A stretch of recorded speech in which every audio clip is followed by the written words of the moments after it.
नमस्कार छात्रों, स्वागत है एक बार फिर से आपका बिब्लियोफाइल स्टडी सेंटर के डिजिटल प्लेटफॉर्म पर। दोस्तों, आज हमें मॉक टेस्ट नंबर 025825 सॉल्व करना है, तो आइए शुरू करते हैं।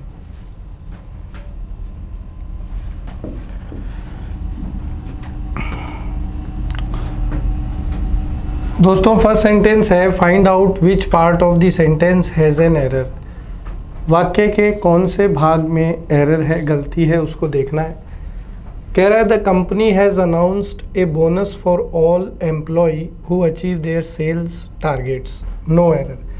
कह रहा है कंपनी ने बोनस अनाउंस किया है उन सभी एम्प्लॉय के लिए जिन्होंने अपना सेल्स टारगेट अचीव कर लिया है। तो the company has announced a bonus for all. अब देखो यहाँ पे क्या लिखा हुआ है, ऑल लिखा हुआ है, मतलब एक से ज़्यादा की बात हो रही है। तो यहाँ पर जो नाउन हम लोग यूज़ करेंगे वो कैसा होगा, प्लूरल होगा। तो इसलिए यहाँ एम्प्लॉय की जगह क्या आएगा, एम्प्लॉयज़। उसके बाद में आगे देखिए, ये हु जो है ये यहाँ पर क्या है, रिलेटिव प्रोनाउन है। तो इस रिलेटिव प्रोनाउन के बाद में यहाँ पर मेन वर्ब है। तो पीछे अगर अपन देखें तो प्रेजेंट परफेक्ट टेंस है, तो आगे भी प्रेजेंट परफेक्ट को ही कंटिन्यू करेंगे। तो ये बनेगा ए bonus for all employees who have, और यहाँ थर्ड फॉर्म हो जाएगी अचीव्ड। पजेसिव एडजेक्टिव तो प्लूरल है ही, तो इसको चेंज करने की ज़रूरत नहीं है। तो अगर हम लोग देखें तो सेंटेंस के कौन से पार्ट में यहाँ पर एरर हो गया, पार्ट सी के अंदर एरर हो गया। आगे देखिए क्वेश्चन नंबर 77 कह रहा है fill in the blank with the most appropriate option. In most of the IT companies the number of jobs is being dash down in order to reduce costs. कह रहा है ज़्यादातर जो IT कंपनीज़ हैं उनमें नौकरियों की जो संख्या है वो दिन प्रतिदिन कम होती जा रही है, क्योंकि हम लोग जो कॉस्ट है उसको कम करना चाहते हैं कि भी कंपनी के ऊपर ज़्यादा भार नहीं पड़े। तो एम्प्लॉयज़ को कम कर रही है ताकि कम सैलरी कंपनी को देनी पड़े। तो कम करने के संदर्भ में कौन सा शब्द सही है, विटल्ड, वेन्ड, वेलोप्ड, वेडल्ड। तो विटल्ड जो है इसका मतलब होता है दिन प्रतिदिन किसी चीज़ का कम होना। तो क्वेश्चन नंबर 77 में ऑप्शन ए हमारा करेक्ट आंसर है। अगला देखिए, हमें यहाँ पर कह रहा है कि वो वर्ड बताइए जो बेस्ट एक्सप्रेस करता है गिवन वर्ड के मीनिंग को। तो हम लोग सीधा सीधा बोल सकते हैं कि हमें क्या पूछा गया है, सिनोनिम पूछा गया है, पर्यायवाची। वर्ड है राइग्रस। देखो राइग्रस का मतलब होता है कठोर। अपन बोल सकते हैं गंभीर। अब यहाँ पर जो वर्ड्स दिए हुए उनके मीनिंग देख लेते हैं। सीजन्ड का मतलब होता है अनुभवी। एक्सपीरियंस्ड भी बोल सकते हैं अपन।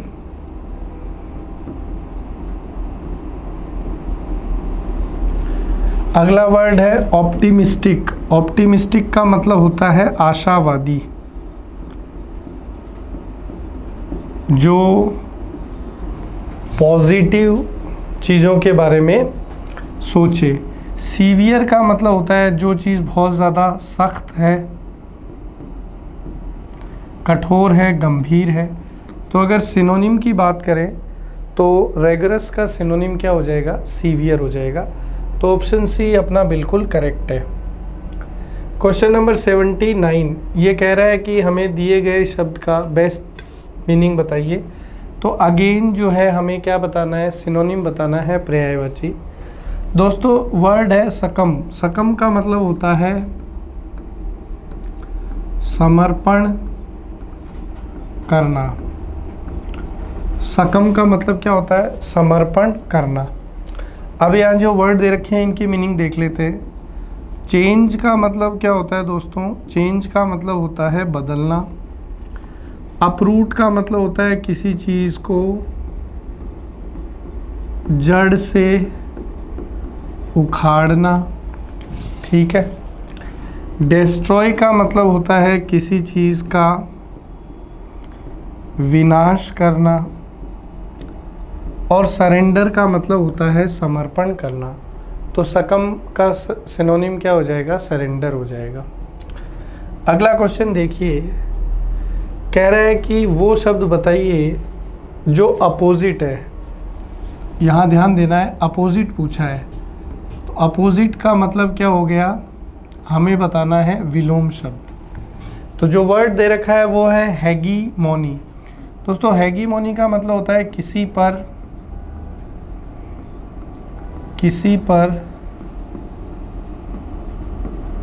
नियंत्रण कर लेना।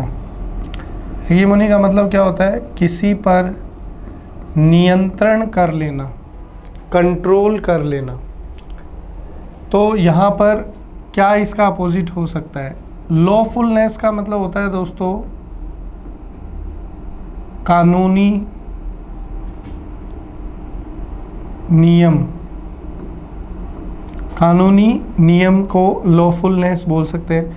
माइग्रेशन का मतलब होता है एक स्थान से दूसरे स्थान पर जाना। हिंदी में हम लोग इसको बोलते हैं पलायन, मेनली गांवों से शहरों की ओर जाना। डोमिनेंस का मतलब भी क्या होता है? कंट्रोल, अर्थात नियंत्रण। फिर वर्ड बटा डेमोक्रेसी। डेमोक्रेसी का मतलब क्या होता है? तो डेमोक्रेसी का मतलब होता है लोकतंत्र।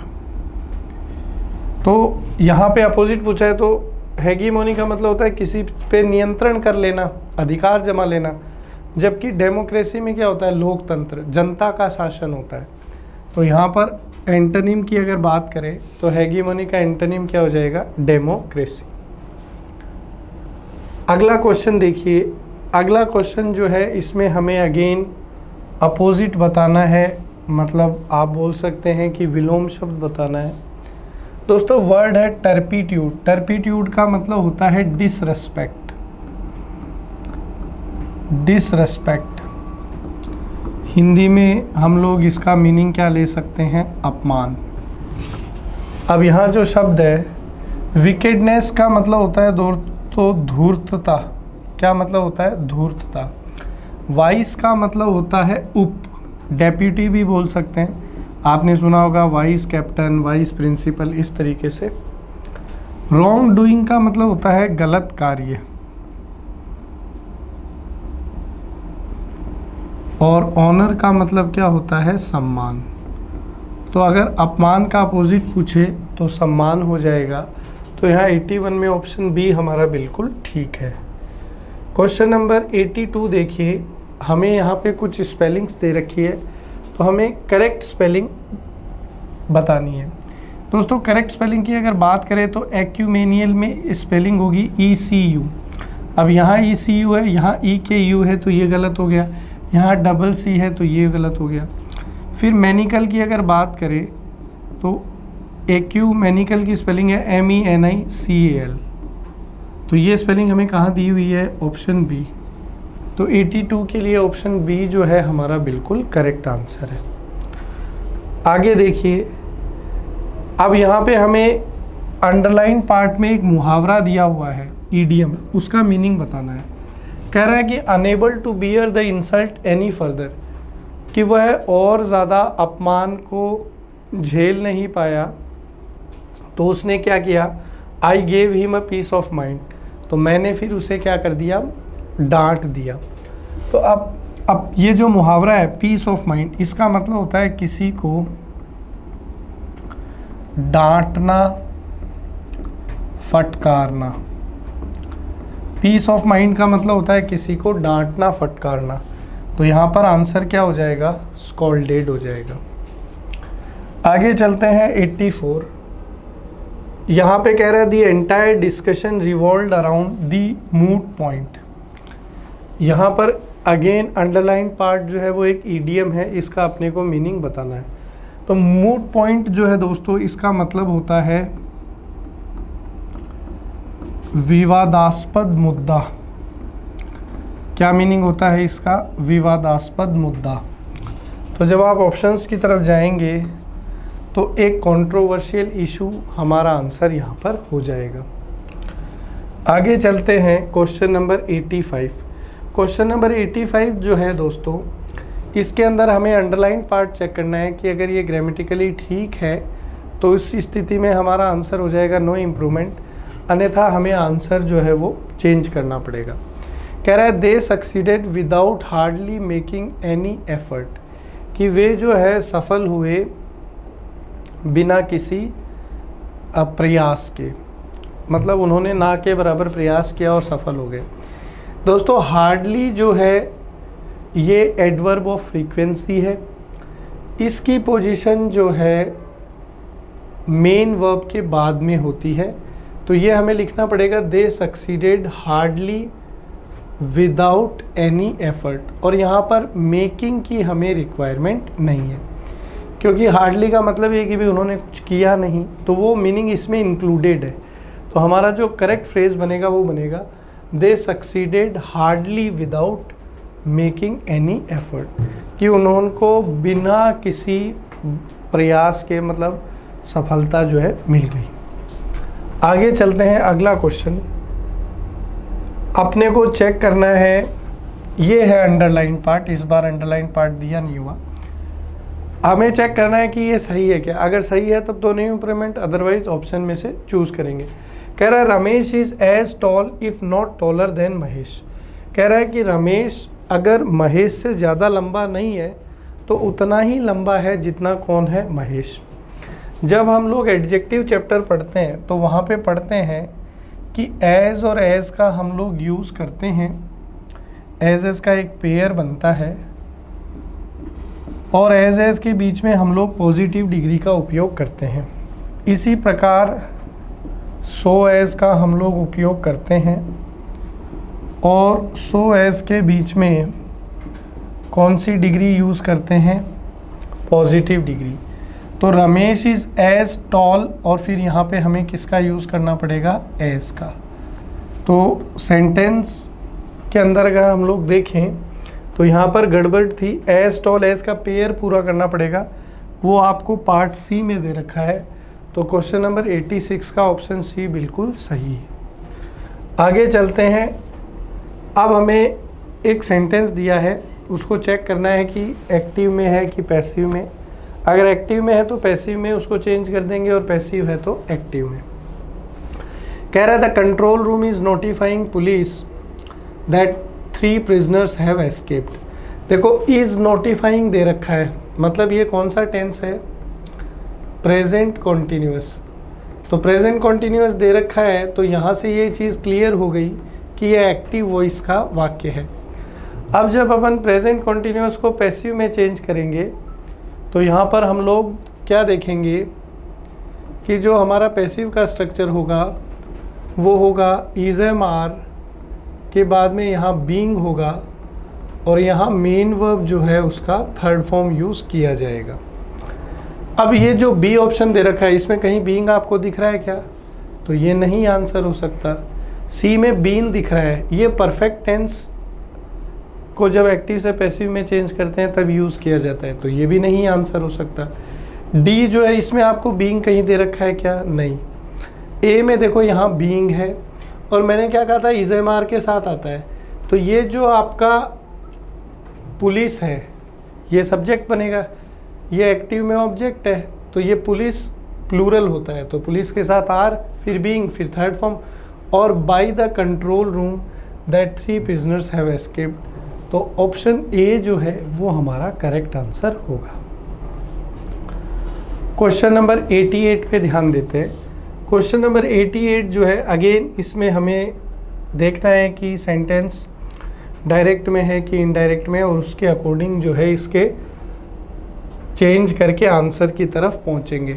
अब ये आपके लिए बहुत इजी है क्योंकि देखो कॉमा इन्वर्टेड कॉमा लगे हुए हैं, तो अगर कॉमा इन्वर्टेड कॉमा लगे हुए हैं इसका मतलब ये डायरेक्ट स्पीच में है, इसको इनडायरेक्ट में ले जाना है।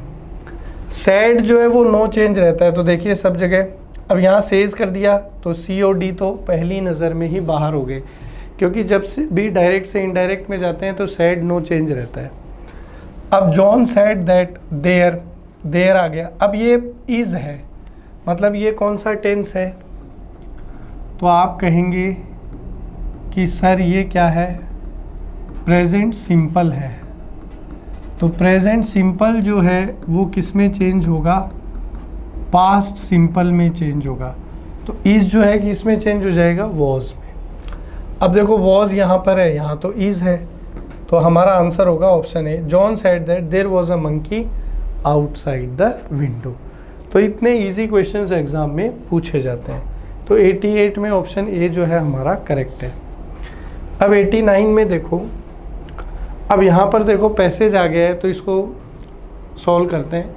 कह रहा है increasing levels of air pollution are dash for higher incidence of respiratory diseases and other illnesses, कि लगातार जो वायु प्रदूषण बढ़ रहा है इसकी वजह से लोगों को श्वास संबंधित बीमारियां हो रही है और भी दूसरी बीमारियां हो रही है।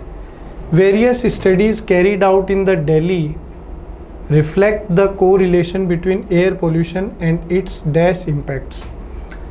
वो अलग अलग जो अध्ययन हो रहे हैं दिल्ली में, वो ये बताते हैं कि वायु प्रदूषण में और उसके प्रभावों में काफ़ी ज़्यादा कनेक्शन है, संबंध है।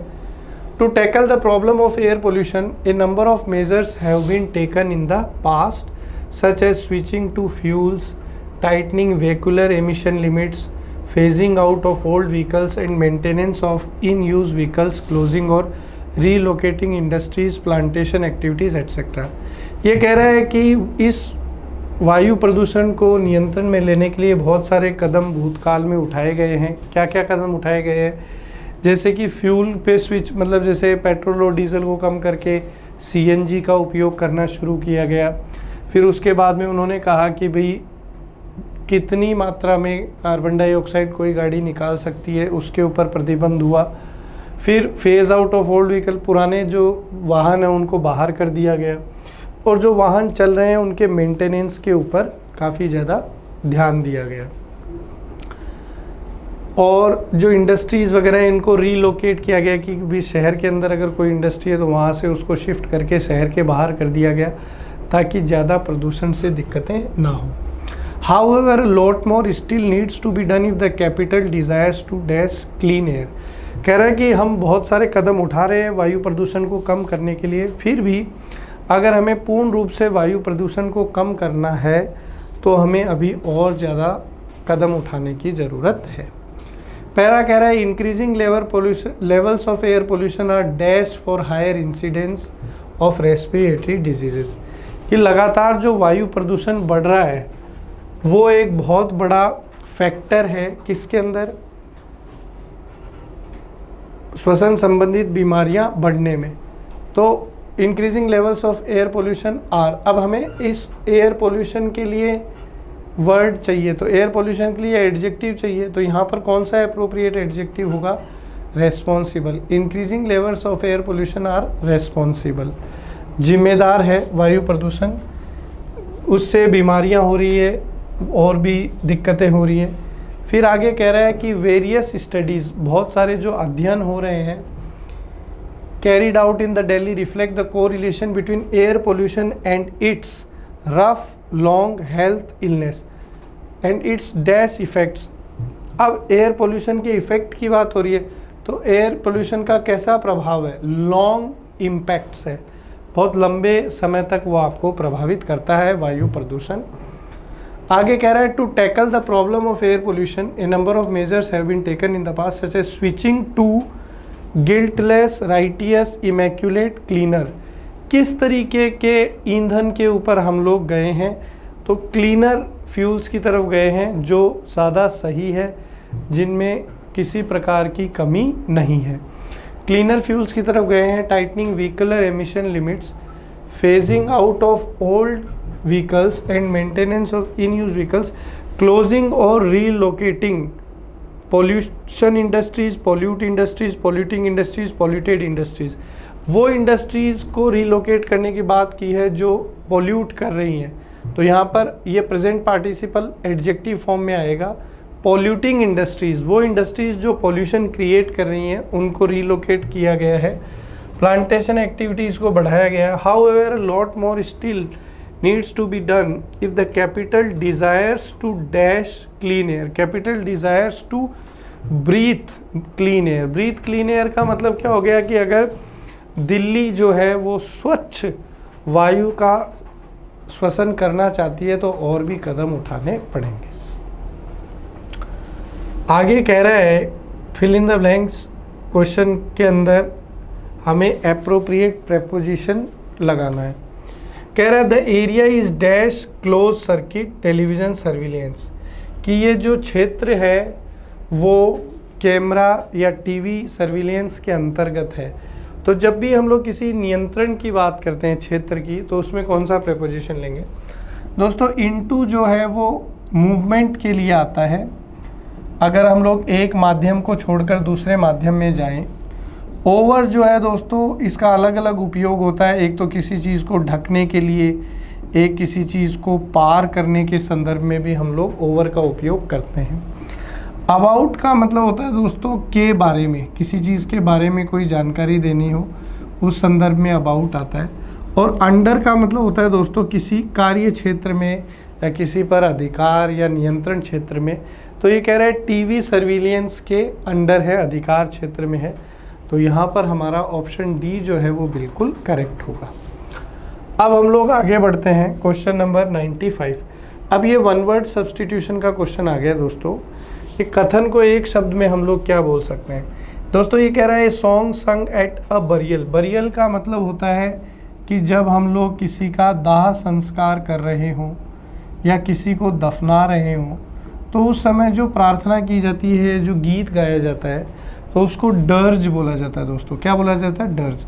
सोनेट क्या होता है दोस्तों? सोनेट जो है वो एक 14 पंक्तियों की कविता होती है जो प्रेम से संबंधित है। रोमांटिक पोएम जो है इसको बोला जाता है। हाइम जो है दोस्तों बेसिकली भजन, भजन जो हम लोग गाते हैं उनके लिए क्या बोला जाता है? हाइम। बैलेड जो है दोस्तों ये भी एक टाइप की पोएम है जिसके अंदर हम लोग बेसिकली कोई स्टोरी जो है वो सुनाते हैं। तो यहाँ अपना ऑप्शन ए बिल्कुल ठीक है। अगेन वन वर्ड सब्स्टिट्यूशन का एक क्वेश्चन आ गया। इस कथन को एक शब्द में हम लोग क्या बोल सकते हैं? ये कह रहे हैं दोस्तों a person very reserved in speech, एक ऐसा व्यक्ति जो बहुत कम बोलता है, ठीक है, चुप चुप रहता है, कम बोलता है, उसको हम लोग क्या बोलते हैं दोस्तों? यहाँ ऑप्शन डी में वर्ड दे रखा है एडेमेंट। एडेमेंट का मतलब होता है जिद्दी। एक वर्ड दे रखा है दोस्तों इलोक्वेंट। इलोक्वेंट का मतलब होता है जो बहुत ज़्यादा बातचीत करता है। कॉन्फिडेंट का मतलब होता है दोस्तों जो विश्वास से भरा हुआ है, विश्वासी। रेटिसेंट होता है एक ऐसा व्यक्ति जो कम बोलता है या शांत रहता है। रेटिसेंट हम लोग उसको बोलते हैं जो शांत रहता है या बोल सकते हैं कि जो कम बोलता है। तो यहाँ ऑप्शन ए जो है ये हमारा बिल्कुल करेक्ट आंसर हो जाएगा।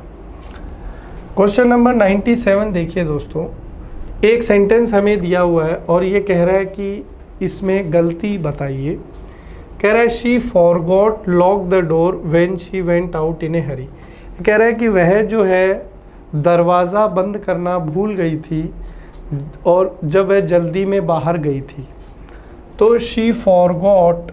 अब दोस्तों यहाँ पर हमें जो है इन्फिनिटिव की आवश्यकता है, नॉन फाइनाइट वर्ब लगाना पड़ेगा। तो शी फॉरगॉट लॉक नहीं होगा, she forgot to lock the door. ठीक है, she forgot to lock the door. तो ऑप्शन बी जो है ये हमारा यहाँ पर बिल्कुल करेक्ट आंसर होगा। 98 में देखिए दोस्तों, अब ये एक पैराजंबल का क्वेश्चन आ गया, तो हमें इसको अरेंज करना है एक मीनिंगफुल कॉन्टेक्स्ट में। तो कहानी की शुरुआत कहाँ से होगी? प्रॉपर नाउन से। तो प्रॉपर नाउन हमें कहाँ दिख रहा है? यहाँ तो WH वर्ड है, यहाँ एंगर एंड टेंशन, सोसाइटी, ये है प्रॉपर नाउन। तो कहानी की शुरुआत यहीं से होगी कि सोसाइटी जो है ऐसे लोगों से भरी हुई है जो सोचते अलग हैं और कार्य अलग तरीके से करते हैं। हमारा जो समाज है वो ऐसे लोगों से भरा हुआ है जो सोचते कुछ है और करते कुछ हैं। फिर ऑप्शन बी, स्टेटमेंट बी आ जाएगा कि anger and tension are prevalent due to conflicts arousing of those differences. और वो जो सोचते कुछ है करते कुछ है, इसकी वजह से समाज में टेंशन बढ़ रही है, गुस्सा बढ़ रहा है। फिर ए आ जाएगा, what can we do to avoid anger and provocation. देखिए बी के बाद में ए का आना अनिवार्य है, क्योंकि बी में कहा है कि भी एंगर बढ़ता है और सी में कहा है कि हम लोग उस एंगर से बचने के लिए क्या कर सकते हैं। फिर डी आ जाएगा, we need to develop in ourselves the capacity for conversation to turn negative experiences into positive thinking. कि हमें इस तरीके की स्किल डेवलप करनी पड़ेगी कि हम लोग जो हमारे नकारात्मक विचार हैं उनको सकारात्मक विचारों में बदल सकें। तो दिए गए क्वेश्चन के लिए बी ऑप्शन बिल्कुल ठीक है। अब अगला क्वेश्चन जो है क्वेश्चन नंबर 99, ये भी एक पैराजंबल का क्वेश्चन आ गया है। तो इसमें कह रहा है कि the brain is active too during sleep sending messages for the heart to beat regularly. कि जब हम लोग सोते हैं तो हमारा पूरा शरीर इनएक्टिव रहता है, लेकिन हमारा ब्रेन उस समय भी एक्टिव रहता है और वो लगातार हार्ट को ये मैसेज भेजता रहता है कि भी लगातार आप जो है धड़कते रहो, क्योंकि व्यक्ति सो रहा है, हमेशा के लिए नहीं सोया है। बी कह रहा है however the body utilises the sleeping time effectively. हालांकि शरीर जो है वो सोने के समय को बहुत बेहतरीन तरीके से उपयोग में लेता है। We spend about 1/3 of our time sleeping. हम अपने जीवन का 1/3 समय सोने में निकालते हैं। It produces energy and releases hormones for repair and growth during the night. जब हम सोते हैं तो हमारे शरीर में ऊर्जा बनती है और ऐसे हार्मोन्स रिलीज़ होते हैं जो हमारे शरीर के अंदर होने वाली विभिन्न समस्याओं का निवारण करते हैं। तो कहानी की शुरुआत सी से होगी कि लगभग 1/3 समय जो है हम सोने में निकालते हैं। फिर यहाँ पर बी स्टेटमेंट आ जाएगा कि हालांकि शरीर जो है वो सोने के टाइम को प्रभावी तरीके से उपयोग में लेता है, और ये इट जो है यहाँ पर इस बॉडी नाउन के लिए आया है। तो बी के बाद में डी जो है यहाँ पर हमारा मैंडेटरी पेयर है कि बॉडी जो है वो एनर्जी बनाती है और हार्मोन्स वगैरह रिलीज़ करती है रात के दौरान। फिर ऑप्शन ए आ जाएगा, स्टेटमेंट ए, कि ब्रेन जो है वो सोते समय भी एक्टिव रहता है और लगातार दिल को, हृदय को धड़कने का मैसेज देता रहता है। तो ऑप्शन ए हमारा बिल्कुल ठीक है। अभी हमारा एक अंतिम प्रश्न आ गया, इसमें हमें वो स्पेलिंग बतानी है मित्रों जो गलत दी हुई है। दोस्तों कैडर जो है इसका मतलब होता है क्षेत्र, तो ये स्पेलिंग बिल्कुल ठीक है। कार्निवोरस का मतलब होता है मांसाहारी जीव, तो ये स्पेलिंग भी बिल्कुल ठीक है। कमिट का मतलब होता है कि किसी चीज़ का वादा कर देना, वचन दे देना। कैलेंडर की स्पेलिंग यहाँ पर गलत है, CALENDAR होती है। तो ऑप्शन डी जो है ये हमारा आंसर हो जाएगा, क्योंकि यहाँ पर स्पेलिंग गलत दी हुई है। तो दोस्तों इसी के साथ ये सेशन अपना यहाँ पर समाप्त होता है। उम्मीद करता हूँ कि जो भी चीज़ें हमने डिस्कस करी आपको अच्छे से समझ में आई। मिलते हैं अगले सेशन में, तब तक के लिए पढ़ते रहिए, जुड़े रहिए। वीडियो को लाइक करें, अपने दोस्तों के साथ शेयर करें, कमेंट ज़रूर करें ताकि आपके विचार हम तक पहुँचें। जय हिंद।